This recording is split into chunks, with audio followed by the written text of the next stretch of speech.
Capítulo 73. O contra-regra. O destino não é só dramaturgo, é também o seu próprio contra-regra, isto é, designa a entrada dos personagens em cena, dá-lhes as cartas e outros objetos, e executa dentro os sinais correspondentes ao diálogo, uma trovoada, um carro, um tiro. Quando eu era moça representou-se aí, em não sei que teatro, um drama que acabar pelo juízo final. O principal personagem era Zaverus, que no último quadro concluía o monólogo por esta exclamação: "Ouço a trombeta do arcanjo." Não se ouviu trombeta nenhuma. Azaverus, envergonhado, repetiu a palavra, agora mais alto, para divertir o contra-regra, mas ainda nada. Então caminhou para o fundo. Disfarçadamente trágico, mas efetivamente com o fim de falar ao bastidor e dizer em voz surda: "O pisão! O pisão! O pisão!" O público ouviu esta palavra e desatou a rir, até que, quando a trombeta soou deveras, e Azaverus bradou pela terceira vez que era do arcanjo, um gaiato da plateia corrigiu cá de baixo: "Não, senhor, é o pistão do arcanjo." Assim se explicam a minha estada debaixo da janela de Capitu e a passagem de um cavaleiro, um dandy, como então dizíamos. Montava um belo cavalo alazão, firme na sela, rédea na mão esquerda, direita à cinta, botas de verniz, figura e postura esbeltas, a cara não me era desconhecida. Tinham passado outros, e ainda outros viriam atrás. Todos iam às suas namoradas. Era o uso do tempo namorar a cavalo. Relê Alencar, porque um estudante, dizia um dos seus personagens de teatro de 1858, não pode estar sem estas duas coisas, um cavalo e uma namorada. Relê Álvares de Azevedo. Uma das suas poesias é destinada a contar 1851, que residia em Catumbi, e, para ver a namorada no catete, alugaram um cavalo por 3.000 réis. 3.000 réis! Tudo se perde na noite dos tempos. Ora, o dandy do cavalo baio não passou como os outros, era a trombeta do juízo final e soou a tempo, assim faz o destino. Que é o seu próprio contra-regra. O cavaleiro não se contentou de ir andando, mas voltou a cabeça para o nosso lado, o lado de Capitu, e olhou para Capitu, e Capitu para ele. O cavalo andava, a cabeça do homem deixava-se ir voltando para trás. Tal foi o segundo dente de ciúme que me mordeu. A rigor, era natural admirar as belas figuras, mas aquele sujeito costumava passar ali, às tardes, morava no antigo campo da aclamação, e depois. Vão lá raciocinar com um coração de brasa, como era o meu. Nem disse nada a Capitu, saí da rua à pressa, enfiei pelo meu corredor, e, quando dei por mim, estava na sala de visitas.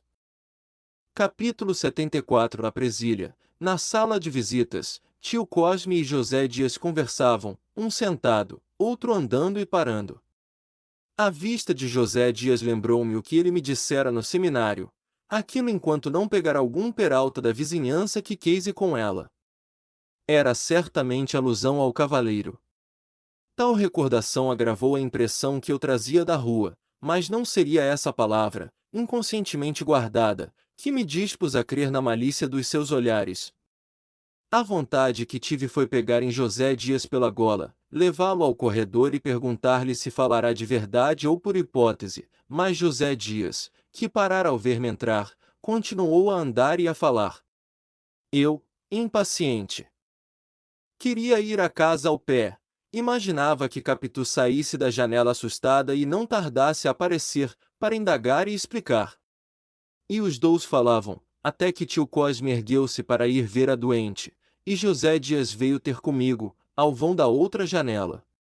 Há um instante tinha o desejo de lhe perguntar o que havia entre Capitu e os peraltas do bairro, agora, imaginando que vinha justamente dizer-mo, fiquei com medo de ouvi-lo. Quis tapar-lhe a boca. José Dias viu no meu rosto algum sinal diferente da expressão habitual, e perguntou-me com interesse, que é, Bentinho? Para não fitá-lo, deixei cair os olhos. Os olhos, caindo, viram que uma das presilhas das calças do agregado estava desabotoada. E, como ele insistisse em saber o que é que eu tinha, respondi apontando com o dedo: olha a presilha, abotoe a presilha. José Dias inclinou-se, eu saí correndo. Capítulo 75. O desespero. Escapei ao agregado, escapei à minha mãe não indo ao quarto dela, mas não escapei a mim mesmo. Corri ao meu quarto, e entrei atrás de mim. Eu falava-me, eu perseguia-me, eu atirava-me à cama, e rolava comigo, e chorava, e abafava os soluços com a ponta do lençol. Jurei não ir ver Capitu aquela tarde, nem nunca mais, e fazer-me padre de uma vez. Via-me já ordenado, diante dela, que choraria de arrependimento e me pediria perdão, mas eu, frio e sereno, não teria mais que desprezo, muito desprezo, voltava-lhe as costas. Chamava-lhe perversa. 2 vezes dei por mim mordendo os dentes, como se a tivesse entre eles. Da cama ouvi a voz dela, que viera passar o resto da tarde com minha mãe. E naturalmente comigo, como das outras vezes, mas, por maior que fosse o abalo que me deu, não me fez sair do quarto e Capitu ria alto, falava alto, como se me avisasse. Eu continuei surdo, a sós comigo e o meu desprezo. A vontade que me dava era cravar-lhe as unhas no pescoço, enterrá-las bem, até ver-lhe sair a vida com o sangue. Capítulo 76. Explicação. Ao fim de algum tempo, estava sossegado, mas abatido. Como me achasse estirado na cama, com os olhos no tecto, lembrou-me a recomendação que minha mãe fazia de me não deitar depois do jantar para evitar alguma congestão. Ergui-me de golpe, mas não saí do quarto. Capitu ria agora menos e falava mais baixo, estaria aflita com a minha reclusão, mas nem por isso me abalou. Não ceei e dormi mal. Na manhã seguinte não estava melhor, estava diferente. A minha dor agora complicava-se do receio de haver ido além do que convinha, deixando de examinar o negócio. Posto que a cabeça me doesse um pouco, simulei maior incômodo, com o fim de não ir ao seminário e falar a Capitu. Podia estar zangada comigo, podia não querer-me agora e preferir o cavaleiro. Quis resolver tudo, ouvi-la e julgá-la, podia ser que tivesse defesa e explicação. Tinha ambas as coisas. Quando soube a causa da minha reclusão da véspera, disse-me que era grande injúria que lhe fazia, não podia crer que depois da nossa troca de juramentos, tão leviana a julgasse que pudesse crer. E aqui romperam-lhe lágrimas, e fez um gesto de separação, mas eu acudi de pronto, peguei-lhe das mãos e beijei-as com tanta alma e calor que as senti estremecer. Enxugou os olhos com os dedos, eu os beijei de novo, por eles e pelas lágrimas, depois suspirou, depois abanou a cabeça. Confessou-me que não conhecia o rapaz. Senão como os outros que ali passavam as tardes, a cavalo ou a pé. Se olhara para ele, era prova exatamente de não haver nada entre ambos, se houvesse, era natural dissimular. E que poderia haver, se ele vai casar? Concluiu. Vai casar? Ia casar, disse-me com quem? Com uma moça da Rua dos Barbonos. Esta razão quadrou-me mais que tudo, e ela o sentiu no meu gesto, nem por isso deixou de dizer que, para evitar nova equivocação, deixaria de ir mais à janela. Não! Não! Não! Não lhe peço isto! Consentiu em retirar a promessa, mas fez outra, e foi que, à primeira suspeita da minha parte, tudo estaria dissolvido entre nós. Aceitei a ameaça, e jurei que nunca haveria de cumprir, era a primeira suspeita e a última. Capítulo 77. Prazer das dores velhas. Contando aquela crise do meu amor adolescente, sinto uma coisa que não sei se explico bem, e é que as dores daquela quadra, a tal ponto se espiritualizaram com o tempo que chegam a diluir-se no prazer. Não é claro isto, mas nem tudo é claro na vida ou nos livros. A verdade é que sinto um gosto particular em referir tal aborrecimento, quando é certo que ele me lembra outros que não quisera lembrar por nada. Capítulo 78. Segredo por segredo. De resto, naquele mesmo tempo senti tal ou qual necessidade de contar a alguém o que se passava entre mim e Capitu. Não referi tudo, mas só uma parte, e foi Escobar que a recebeu. Quando voltei ao seminário, na quarta-feira, achei-o inquieto. Disse-me que era sua intenção ir ver-me, se eu me demorasse mais um dia em casa. Perguntava-me com interesse o que é que tivera, e se estava bom de todo. Estou. Ouvia, espetando-me os olhos. 3 dias depois disse que me estavam achando muito distraído, era bom disfarçar o mais que pudesse. Ele, à sua parte, tinha razões para andar distraído também, mas buscava ficar atento. Então parece-lhe? Sim, você às vezes está que não ouve nada. Olhando para ontem, disfarce, Santiago. Tenho motivos, creio, ninguém se distrai à toa. Escobar, hesitei, ele esperou. Que é? Escobar, você é meu amigo, eu sou seu amigo também. Aqui ao seminário você é a pessoa que mais me tem entrado no coração, e lá fora, a não ser a gente da família, não tenho propriamente um amigo. Se eu disser a mesma coisa, retorquiu ele sorrindo, perde a graça, parece que estou repetindo. Mas a verdade é que não tenho aqui relações com ninguém. Você é o primeiro e creio que já notaram, mas eu não me importo com isso. Comovido, senti que a voz se me precipitava da garganta. Escobar, você é capaz de guardar um segredo? Você que pergunta é porque duvida, e nesse caso. Desculpe, é um modo de falar. Eu sei que é moço sério, e faço de conta que me confesso a um, padre. Se precisa de absolvição, está absolvido.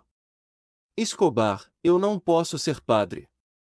Estou aqui, os meus acreditam, e esperam, mas eu não posso ser padre. Nem eu, Santiago. Nem você? Segredo por segredo, também eu tenho o propósito de não acabar o curso, meu desejo é o comércio, mas não diga nada, absolutamente nada fica só entre nós. E não é que eu não seja religioso, sou religioso, mas o comércio é a minha paixão. Só isso? Que mais há de ser? Dei 2 voltas e sussurrei a primeira palavra da minha confidência, tão escassa e surda, que não a ouvi eu mesmo, sei porém que disse uma pessoa. Com reticência. Uma pessoa. Não foi preciso mais para que ele entendesse. Uma pessoa devia ser uma moça. Nem cuides que pasmou de me ver namorado, achou até natural e espetou-me outra vez os olhos. Então contei-lhe por alto o que podia, mas demoradamente para ter o gosto de repisar o assunto. Escobar escutava com interesse. No fim da nossa conversação declarou-me que era segredo enterrado em cemitério. Deu-me de conselhos que não me fizesse padre. Não podia levar para a igreja um coração que não era do céu, mas da terra, seria um mau padre, nem seria padre. Ao contrário, Deus protegia os sinceros, uma vez que eu só podia servi-lo no mundo, aí me cumpria ficar. Não calculas o prazer que me deu a confidência que lhe fiz. Era como que uma felicidade mais. Aquele coração moço que me ouvia e me dava razão, trazia a este mundo um aspecto extraordinário. Era um grande e belo mundo, a vida uma carreira excelente, e eu nem mais nem menos um mimoso do céu, eis a minha sensação. Nota que eu não lhe disse tudo, nem o melhor, não lhe referi o capítulo do penteado. Por exemplo, nem outros assim, mas o contado era mútuo. Que voltamos ao assunto, não é preciso dizê-lo. Voltamos uma e muitas vezes, eu louvava as qualidades morais de Capitu, matéria adequada à admiração de um seminarista, a simpleza, a modéstia, o amor do trabalho e os costumes religiosos. Não lhe tocava nas graças físicas, nem ele me perguntava por elas, apenas insinuei a conveniência de a conhecer de vista. Agora não é possível, disse-lhe na primeira semana, ao voltar de casa, Capitu vai passar uns dias com uma amiga da Rua dos Inválidos. Quando ela vier, você irá lá, mas pode ir antes, pode ir sempre, Por que não foi ontem jantar comigo? Você não me convidou. Pois precisa convidar? Lá em casa todos ficaram gostando muito de você. Também eu fiquei gostando de todos, mas é possível fazer distinção. Confesso-lhe que sua mãe é uma senhora adorável. Não é verdade? Retorqui cheio de alvoroço. Capítulo 79. Vamos ao capítulo. Com efeito, gostei de ouvi-lo falar assim. Sabes a opinião que eu tinha de minha mãe? Ainda agora, depois de interromper esta linha para mirar-lhe o retrato que pende da parede, acho que trazia no rosto impressa aquela qualidade. Nem de outro modo se explica a opinião de Escobar, que apenas trocara com ela 4 palavras, uma só bastava penetrar-lhe a essência íntima. Sim, sim, minha mãe era adorável. Por mais que me estivesse então obrigando a uma carreira que eu não queria, não podia deixar de sentir que era adorável, como uma santa. E porventura era certo que me obrigava à carreira eclesiástica. Aqui chego a um ponto, que esperei viesse depois, tanto que já pesquisava em que altura lhe daria um capítulo. Realmente, não cabia dizer agora o que só mais tarde presumi descobrir, mas, uma vez que toquei no ponto, melhor é acabar com ele.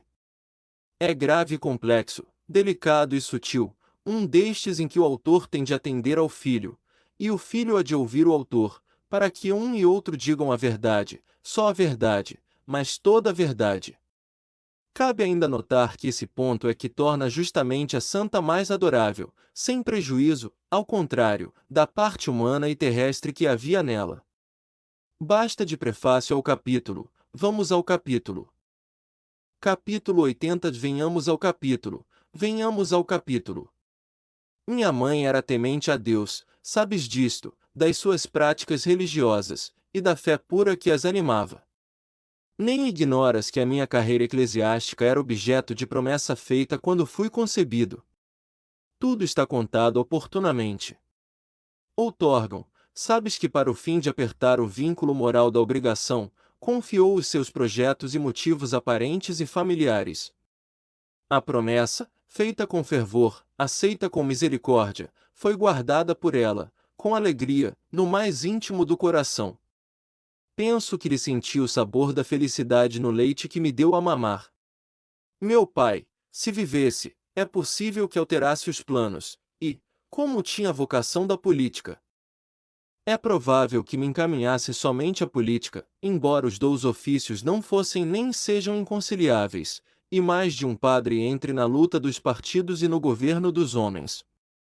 Mas meu pai morrera sem saber nada, e ela ficou diante do contrato, como única devedora. Um dos aforismos de Franklin é que, para quem tem de pagar na Páscoa, a quaresma é curta. A nossa quaresma não foi mais longa que as outras, e minha mãe, posto me mandasse ensinar latim e doutrina, começou a adiar a minha entrada no seminário. É o que se chama, comercialmente falando, reformar uma letra. O credor era arquimilionário, não dependia daquela quantia para comer, e consentiu nas transferências de pagamento, sem sequer agravar a taxa do juro.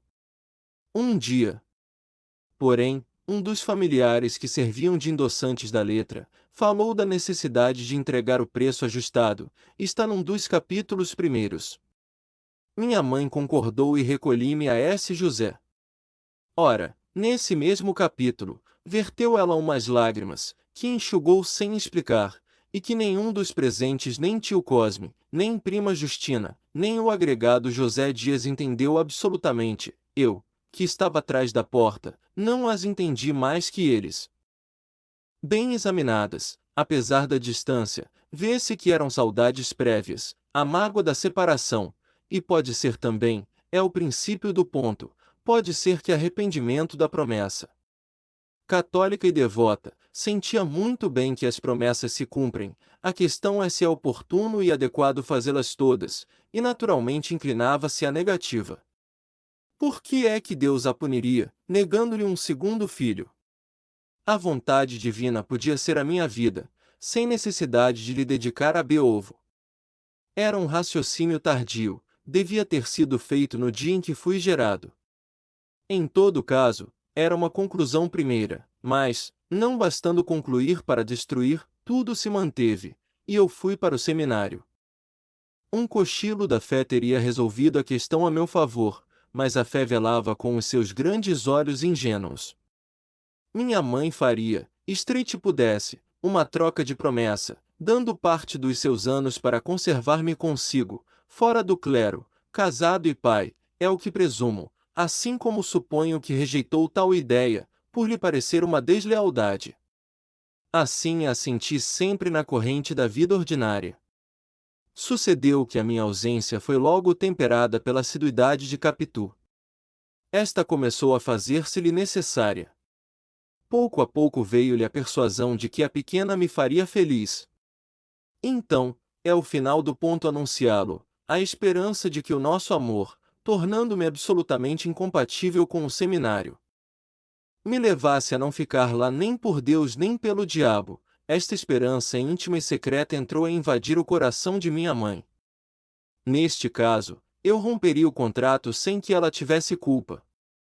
Ela ficava comigo sem ato propriamente seu. Era como se, tendo confiado a alguém a importância de uma dívida para levá-la ao credor, o portador guardasse o dinheiro consigo e não levasse nada. Na vida comum, o ato de terceiro não desobriga o contratante, mas a vantagem de contratar com o céu é que intenção vale dinheiro. Hás de ter tido conflitos parecidos com esse, e, se és religioso, haverás buscado alguma vez conciliar o céu e a terra, por modo idêntico ou análogo. O céu e a terra acabam conciliando-se, eles são quase irmãos gêmeos, tendo o céu sido feito no segundo dia e a terra no terceiro. Como Abraão, minha mãe levou o filho ao monte da visão, e mais além para o holocausto, o fogo e o cutelo. E atou Isaque em cima do feixe de lenha, pegou do cutelo e levantou-o ao alto. No momento de fazê-lo cair, ouve a voz do anjo que lhe ordena da parte do Senhor: não faças mal algum a teu filho, conheci que temes a Deus.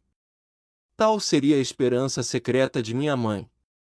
Capitu era naturalmente o anjo da Escritura. A verdade é que minha mãe não podia tê-la agora longe de si. A afeição crescente era manifesta por atos extraordinários. Capitu passou a ser a flor da casa, o sol das manhãs, o frescor das tardes, a lua das noites. Lá vivia horas e horas, ouvindo, falando e cantando. Minha mãe apalpava-lhe o coração, revolvia-lhe os olhos, e o meu nome era entre ambas como a senha da vida futura.